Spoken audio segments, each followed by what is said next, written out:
Brett back with the details this week. The Chiefs from the Super Bowl using a play twice in this game. They don't run very often, and obviously you had the eye for this as well. This a successful play for the Chiefs kind of caught the Bills off guard 2 different times in this game.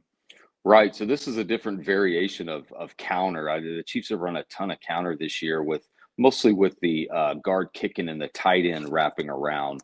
But this is called GT counter, and they're going to actually kick with the guard like they've done a good part of the year, and then they're going to wrap with Jawan Taylor here. He's going to be responsible for the play side linebacker, and because the tackle is wrapping, then the quarterback has to be responsible to read that backside defensive end because he's an unblocked player. So we'll be watching this guy, both plays here, but also something from Jawan Taylor. Again, we don't see this very often, him wrapping around, and we're going to see on this particular play with the Kareem Hunt. There's not a perfect block from Jawan Taylor, but again, this is something the Chiefs kind of surprising the Bills with. Yeah, absolutely. I know. I think it was Rousseau had said that they had not seen this before. There was a quote that came out last night after the game. This is something that they weren't really prepared for out of this particular pistol diamond set here. But you can see the line is blocking counter left. You see Trey Smith looking to kick there. Taylor's wrapping. Down blocks on the front side, a back block from Creed Humphrey, and then Mahomes' eyes are on this defensive end. And as he comes upfield initially, he knows that he's going to hand the ball here because he's not going to be able to chase down Hunt.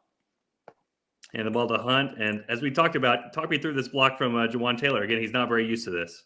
Right. So his ideal technique here would be to call kind of rub paint or really be close or tight to that double team. But he goes too wide around that, and that allows the linebacker there to trigger and get in that space. But fortunately, Hunt's able to make him miss and then get vertical and get into the end zone. So just not a ton of reps doing that. I think it comes, guards are a little bit more comfortable because they do that on power.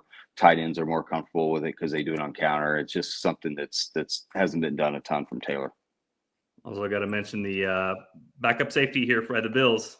Taylor Rapp, one of the most sure tacklers out for the game. So you bring in the rookie and not as good at tackling. Kareem Hunt had a great game for the Chiefs. But first touchdown for the Chiefs out of this play. Now we're going to see a second one. Brett, talk me through this one and what happens on this particular play. Actually, if you run it back real quick, one thing I want to point out here is just the eye candy of those two tight ends of Gray and Kelce going out to the right. If you watch 3 linebackers, the Bills have basically 4 linebackers for all intents and purposes here. I know one's a safety walk down, but you watch 3 guys follow them out there. So what that does, it really lightens this box and allows space to create it in the box for the run game. So really there's just right there. You see that it essentially one linebacker once that ball gets to the line of scrimmage. A lot of flow to the bottom of the screen on that particular play. So what do we got here, Brett? We're going to do our little triangle again. This is the read player.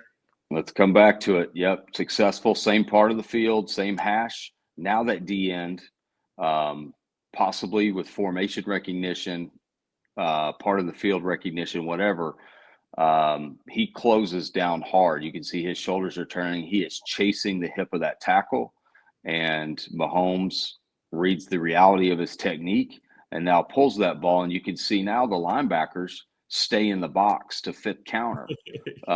So they're wrong both times here, and you only got one coming out. And I want to point out Kelce here specifically because his job here is to basically get the quarterback player. And a lot of times defenses will do what's called a scrape exchange, where they'll send that DN down the line and that linebacker will loop out to play the quarterback.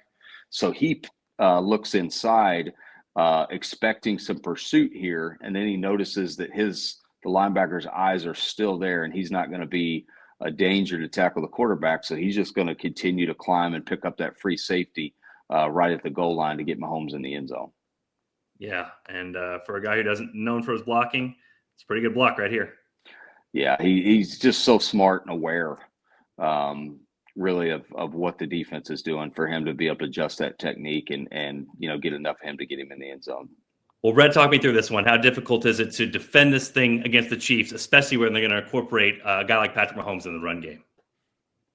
Well, yeah, especially, when you execute as well as the Chiefs, particularly in the core part of this play. And I think this really kind of speaks to where Andy Reid is just the brilliance of him being able to take things from a core concept such as counter and add a new backfield look, run it with the tackle wrapping, so you're not giving away tendencies and all that. But you add the read element with the quarterback, and yes, it definitely stresses the defenses. They've got to be assignment sound and really playing kind of what is option football, basically, to make sure they've got both the quarterback covered with the run game, and then they've got enough hats to fit counter on the inside.